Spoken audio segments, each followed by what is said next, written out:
vol deixar sense nacionalitat els fills dels migrants il·legals. Ho farà amb una ordre executiva, cosa que pot provocar una batalla legal. El president dels Estats Units, Donald Trump, va anunciar ahir que, sorpresa, aprova una ordre executiva per privar del dret a la nacionalitat nord-americana els nens nascuts al país, fills migrants que van travessar la frontera il·legalment. Va amenaçar les persones que arribin a la frontera amb detenir-les en ciutats carpes fins que tinguin papers. Moltes persones han protestat perquè no estan d'acord amb les mesures. Les fortes nevades provoquen el caos i atrapen milers de persones a la península. Alguns polítics exigeixen responsabilitats al govern estatal per la falta de previsió i la no intervenció. El fort temporal de vent i neu que va afectar ahir bona part de la península va provocar el col·lapse circulatori a nombroses artèries viàries de l'estat. Milers de persones van haver de passar la nit als seus vehicles, esperant a ser rescatats en diversos llocs de l'estat. La situació més difícil es va viure a Castella i Lleó. Catalunya a la cua d'Europa en finançament universitari i on els alumnes paguen més. Catalunya se situa a la cua d'Espanya i d'Europa en finançament públic de les universitats. Però, en canvi, el preu de les carreres és dels més cars. Catalunya va ser la comunitat autònoma que més va reduir el finançament públic per estudiants. A nivell europeu només estudiants de Regne Unit paguen més que els catalans. Trànsit vetarà els patinets a les voreres i en limitarà la velocitat a 25 km per hora. A partir de juliol i els seus conductors tenen prohibit l'ús d'auriculars. L'ordenança que entrarà en vigor al gener també prohibeix circular per les voreres, no permet per carril bici. La paeria ha autoritzat la celebració d'un sopar i una festa de cap d'any a la llotja, Que publicita el grup que gestiona la discoteca d'estiu Biloba. i els locals Manolita, La Nuit, Babarrom, Maracas, Extras, Billion i Comèdia.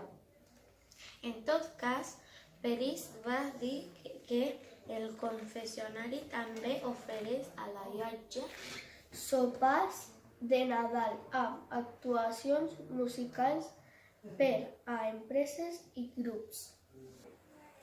Una baralla en un bar d'Alfred Ferenya se salda amb un ferit. Un home de 28 anys va resultar ferit durant el transcurs d'una baralla entre un grup de ciutadans d'origen dominicà als voltants d'un bar del carrer Alfred Ferenya de Lleida. La discussió va tenir lloc ahir al migdia. El ferit va haver de ser traslladat a l'Hospital d'Arnau de Vilanova. Les nevades provoquen una campanya de Nadal que deixa 40 milions a Lleida. El temporal deixa més de 30 centímetres de neu i obliga a utilitzar cadenes en 11 carreteres. La campanya turística de Nadal va acabar ahir després de deixar entre 40 i 45 milions a Lleida i superar la quantitat de visitants. No tots els visitants han vingut a esquiar, sinó a disfrutar de l'entorn natural i la gastronomia. L'Ajuntament de Torres de Segre ha obert un expedient contra l'home que va abandonar 8 cavalls. L'alcalde va explicar ahir que han localitzat un dels propietaris, que desconeixia la situació perquè la finca estava llogada. Una cabra pren una plaça de Briançó com a nova casa. La cabra és en aquest poble de la Sagarra des de fa dies. S'està des del cap de setmana passat a la plaça de l'església de Sant Salvador de Briançó, un nucli del municipi de Ribera d'Ondara, on només queden 3 cases habitades. S'alimenta de les diverses oliveres i les plantes del jardí del poble. L'animal no s'altera davant la presència de la gent, però no es deixa tocar. No atac de grafiters contra el tren de servei. Un nou acte vandàlic de grafiters va impedir ahir que 3 combois de la línia de tren R12 poguessin fer el recorregut amb normalitat entre Cervera i Lleida.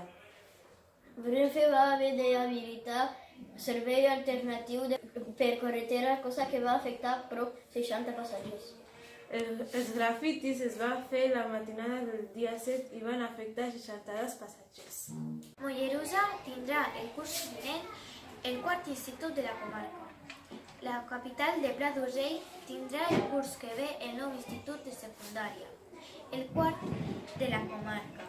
Es construirà a prop de l'escola Les Arrels i acollirà els i les alumnes de Les Arrels, Vila-sana, Golmés i el Poal. El centre es construirà amb mòduls prefabricats i estarà llest el setembre vinent. El nou centre tindrà 30 alumnes per classe. L'alcalde Marc Solsones va assegurar que des de l'Ajuntament ja es treballa amb els terrenys necessaris on ubicar-lo, amb una finca d'uns 7.000 metres quadrats. Barça contra Espanyol, a Lleida. Finalment, el camp d'esports acollirà la Supercopa de Catalunya el 7 de març, dimecres, a les 6:15. Des del novembre passat es va conèixer que Lleida seria la seu. Pròximament es donaran a conèixer més detalls, com per exemple el preu de les entrades i quan es podrà adquirir. Valverde, irònic després de la Clàssic, creia que en sortiríem superpoders. Ernesto Valverde, entrenador de Barcelona, va assegurar ahir que la seva situació no ha canviat després de la golejada a Real Madrid 5-1 al Clàssic. El tècnic va valorar haver superat l'essència de Messi amb 2 victòries de mèrit davant del Madrid i Inter del Milan.